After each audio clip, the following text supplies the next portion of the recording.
The smell of roasted turkey filled the dining room, mixed with laughter and the clinking of glasses. It was our first family dinner since Dad passed away, and everyone was trying hard to act normal. Mason sat at the head of the table, wearing that confident smile he always had when he was in charge. Our sister Harper chatted with Aunt Rose about work, and I was cutting into my food, trying not to think about how different everything felt without Dad there. Then Mason tapped his glass with a fork.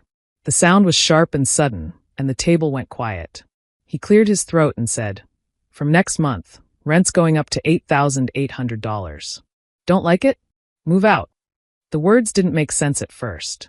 I just stared at him, my fork frozen halfway to my mouth. The laughter around the table stopped. Even Harper looked confused.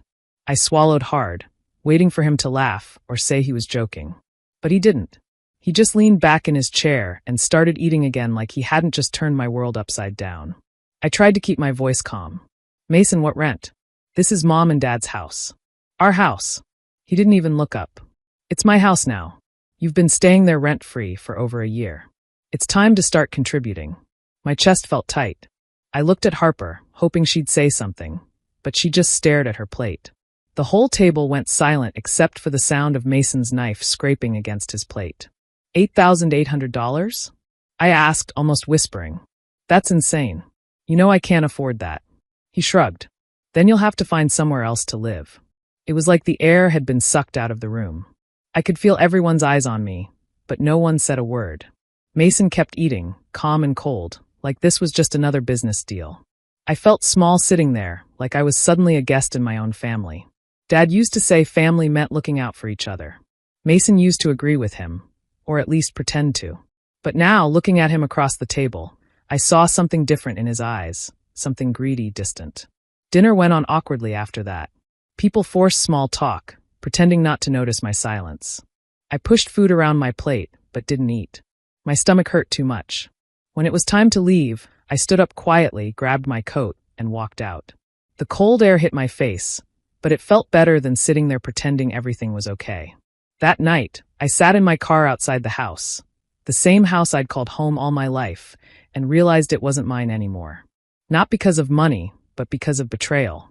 Mason had drawn a line, and for the first time, I saw my brother not as family, but as someone who had already decided to push me out of my own home.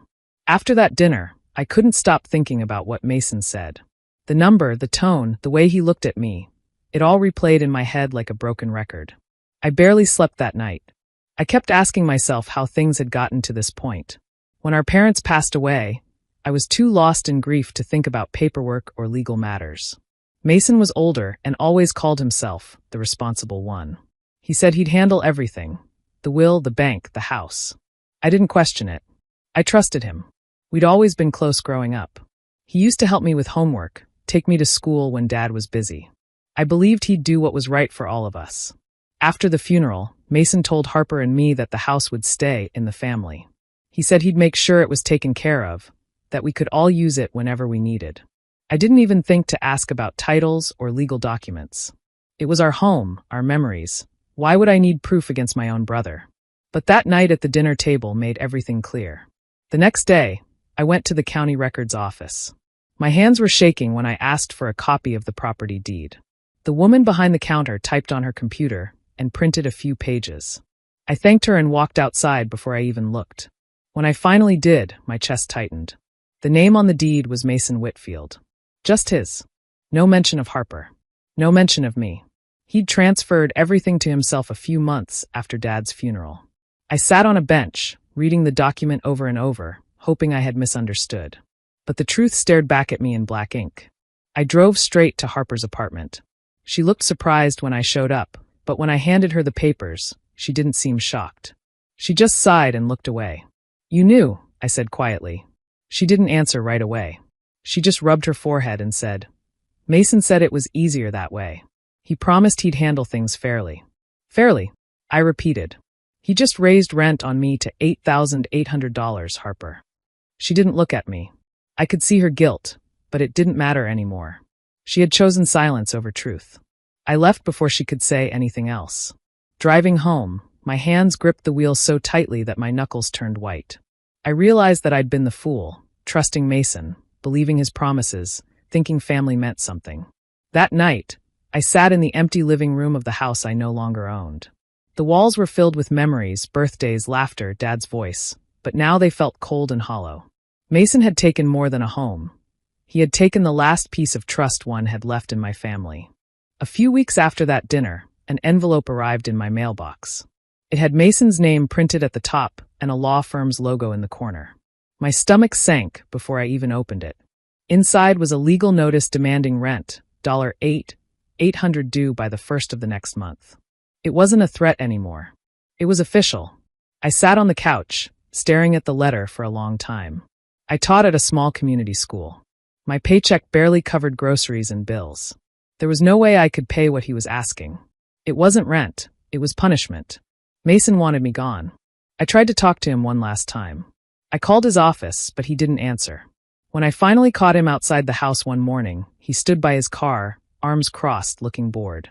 "Mason," I said quietly, holding the letter. "You can't do this.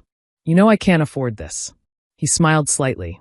"Then maybe it's time you find a place that fits your budget." I stared at him, waiting for some sign of mercy, but there was none. He turned, got into his car, and drove away without another word.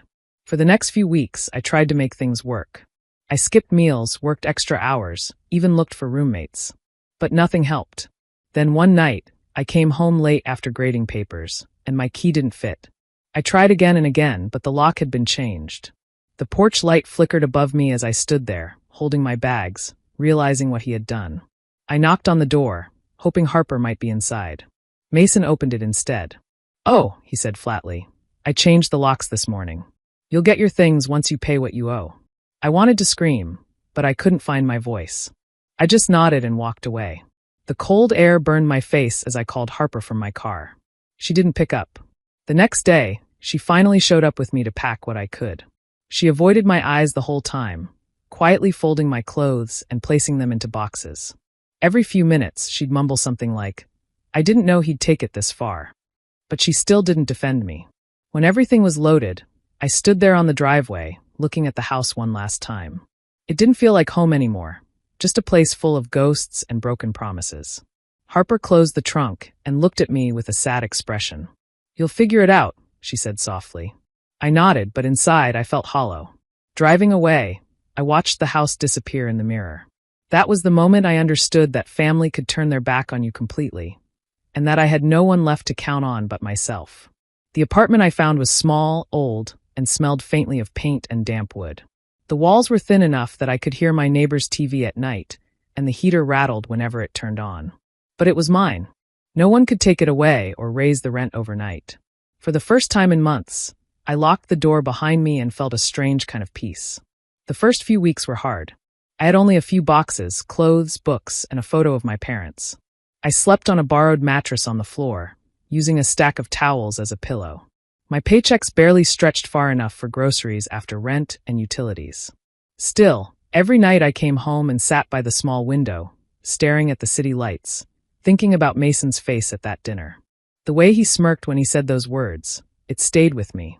I didn't want revenge in the loud, angry way people imagined. I didn't want to destroy him. I just wanted to rise high enough that one day, when he looked at me, he'd realize he hadn't broken me. He'd realize I had built something better without him. Teaching had always been a simple job for me, but now it became my anchor. I started taking extra classes and helping with after-school programs to earn more. The principal noticed my effort and asked if I'd be interested in training new teachers. It wasn't a big promotion, but it gave me hope. I learned to live with less. I cooked simple meals, walked to school instead of driving, and sold some old jewelry to cover the first few months of bills.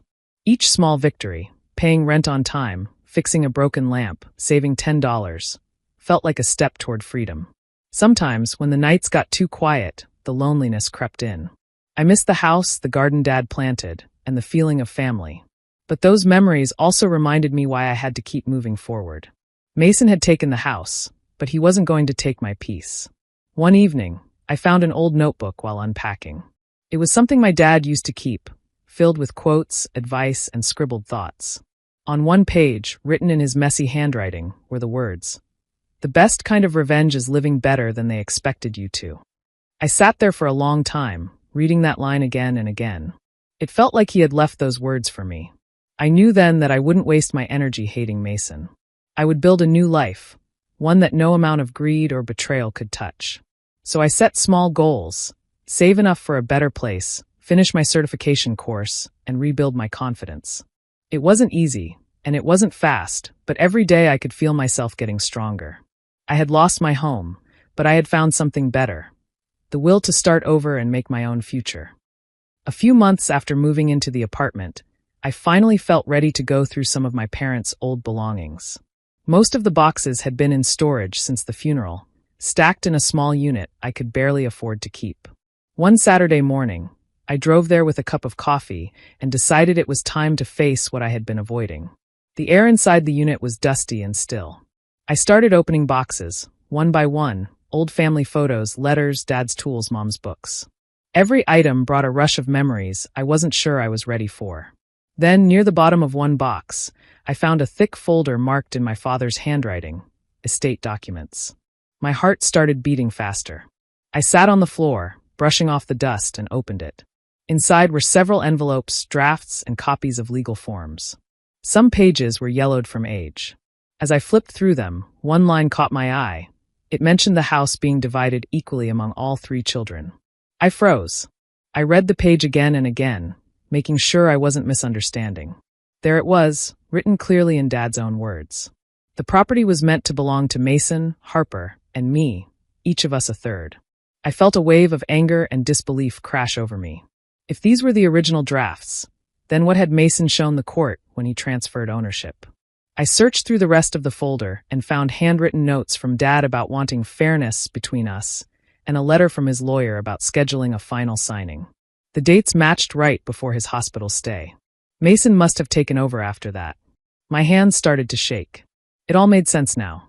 Mason hadn't just been cruel, he had planned everything. He must have destroyed or hidden the final will, then submitted a fake or incomplete version to claim full ownership. That's why he was so calm when I questioned him. He thought I'd never find proof. I sat there on the cold floor, surrounded by papers, feeling my stomach twist. It wasn't just betrayal anymore, it was fraud. My own brother had lied, forged, and stolen something our father had worked his whole life for. I took pictures of every page with my phone, careful not to miss a single document. Then I placed everything back neatly, my mind already racing. I didn't know what to do next, but I knew I couldn't let this go. As I locked the storage unit and walked back to my car, I felt a mix of sadness and strength.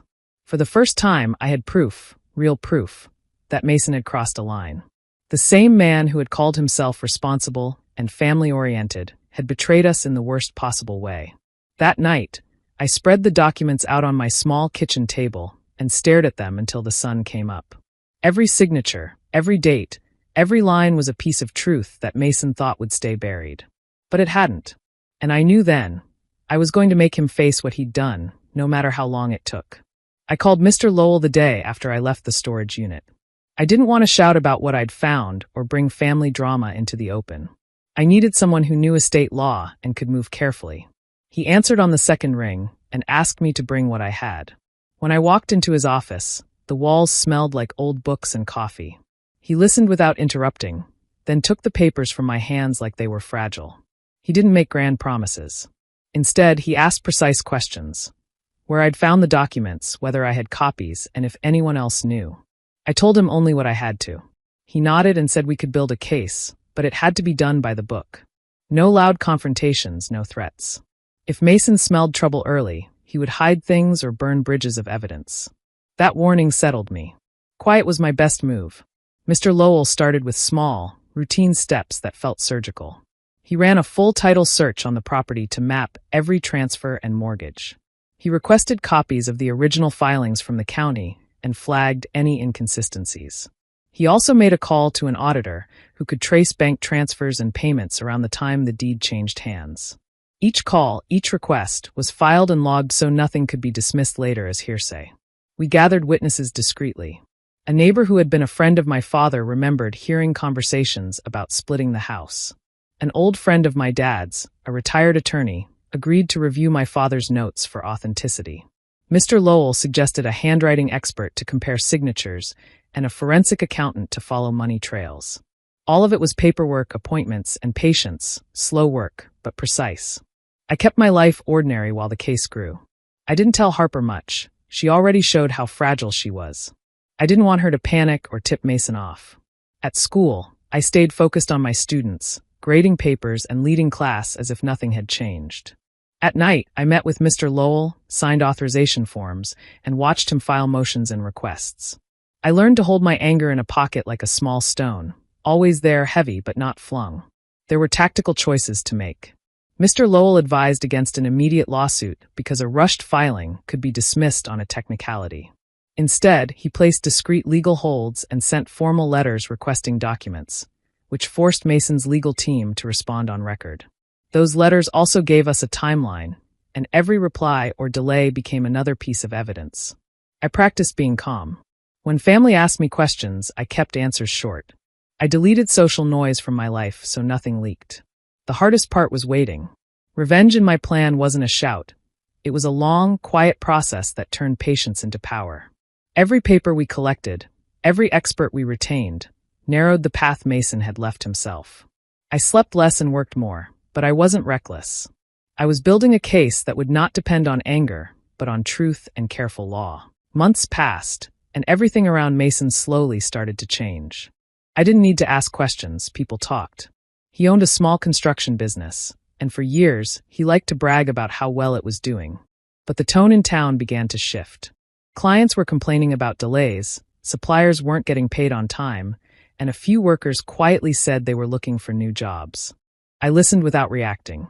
Every rumor was like a quiet signal that the ground under him was cracking. One afternoon, Harper called me. I hadn't heard from her in weeks. Her voice trembled the moment she spoke. "Mason's in trouble," she said. "The business is falling apart. He took out a huge loan against the house." I leaned back in my chair, keeping my tone even. "I'm sorry to hear that," I said softly. Inside, though, a strange calm settled over me. I didn't feel joy or excitement. It was something deeper, like watching a storm finally roll over after months of still air. Harper went on, saying Mason had been trying to refinance the property to cover his debts. The bank was pressuring him because payments were late, and some of his partners were threatening lawsuits. "He's been angry all the time," she whispered. "I think he's scared." I listened, pretending to share her concern. But the truth was, I had expected this. Greed always eats itself. Mason had built his pride on the idea that he could control everything. Now that control was slipping through his fingers, and he didn't even know why it was happening. A few days later, I saw him from a distance at the grocery store. He looked different, his suit wrinkled, eyes tired, hair uncombed. He used to walk with his head high, always ready to be noticed. Now he moved fast, avoiding eye contact. I didn't approach him. I just watched quietly as he fumbled for his card at the checkout counter. At night, I kept working with Mr. Lowell. The legal process was still moving, slow but steady. We were gathering final documents, preparing to present the case. Mason had no idea anything was coming. He was too busy trying to stop his own business from collapsing. Harper called again a week later, this time crying. "He's selling equipment, firing people. He keeps saying the bank is after him. I don't know what to do." "Just stay out of it," I told her gently. "Let him handle his own mess." When I hung up, I sat in silence for a long time. I didn't smile, but I couldn't deny what I felt: relief. For so long, I had been the one pushed down, humiliated, left to start over. Now, Mason was the one cornered, losing everything piece by piece. It wasn't over yet, but I could feel the balance shifting. Life has a quiet way of correcting itself, even without shouting. Mason had built his empire on lies, and now, those lies were beginning to crumble. All I had to do was wait for the final piece to fall. The day of the court hearing came quietly. I woke up early, my hands cold even though the morning was warm. I dressed simply, choosing calm over show. When I arrived, Mr. Lowell was already waiting near the courtroom doors with a stack of files in his hand. He gave me a small nod, the kind that said, "It's time." Inside, the air was heavy. Mason was sitting at the front with his lawyer, leaning back like someone who thought he still had control. When he saw me walk in beside Mr. Lowell, the color drained from his face. He hadn't expected me. He definitely hadn't expected that I'd bring a lawyer, especially one who knew our father personally. The session began, and Mr. Lowell started presenting the documents we had collected. Each page landed on the judge's desk with quiet precision. The original drafts of our father's will, the old letters, the verified signatures. Every piece fit together perfectly. I watched Mason's confidence slip little by little. His lawyer tried to argue that the documents were outdated or invalid, but Mr. Lowell countered every point with calm facts and dated evidence. When the forged deed came up, the courtroom grew tense. The handwriting expert confirmed that Dad's signature on the final document Mason had filed wasn't authentic. You could hear people whispering at the back of the room. Mason's lawyer shifted uncomfortably, asking for a recess that the judge denied. Mason's face turned red. He tried to interrupt, but the judge silenced him with a single sharp word. Then it was Harper's turn to testify. She walked to the stand, her hands trembling. For a long time, she couldn't speak. The judge asked her to take a breath, and finally, her voice cracked as she said, "I knew what he did. I didn't want to be part of it, but I was scared." Mason turned toward her, his eyes wide. "Harper, don't do this," he muttered. But it was too late. The truth was already out. She admitted that Mason had told her not to say anything, promising it was just a temporary arrangement. She said he told her I didn't need the house because I wasn't responsible enough. Her voice broke as she said it, and tears streamed down her face. The judge wrote notes calmly while Mason's lawyer buried his face in his hands. When the last document was shown, the email correspondence between Dad and Mr. Lowell confirming his intent to split the estate equally. The room went completely silent. Mason sat frozen, his earlier arrogance gone. His lawyer whispered something to him, but he just stared straight ahead, blank and pale. I didn't feel triumphant. I just felt tired but deeply steady. For months, I had carried the weight of being the powerless one. Now the truth stood on its own, stronger than any lie Mason had built. When the judge finally announced that the evidence would move to final review for restitution, Mason didn't look at me. He just kept staring at the table. I walked out quietly, breathing for the first time in what felt like years, knowing that the truth had finally been spoken where it mattered most. When the final court date arrived, I sat quietly as the judge entered and began reading the decision.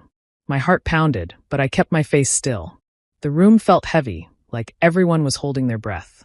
Mason sat a few seats away, his suit rumpled, his jaw tight. For once, he didn't look like the man who always had the upper hand.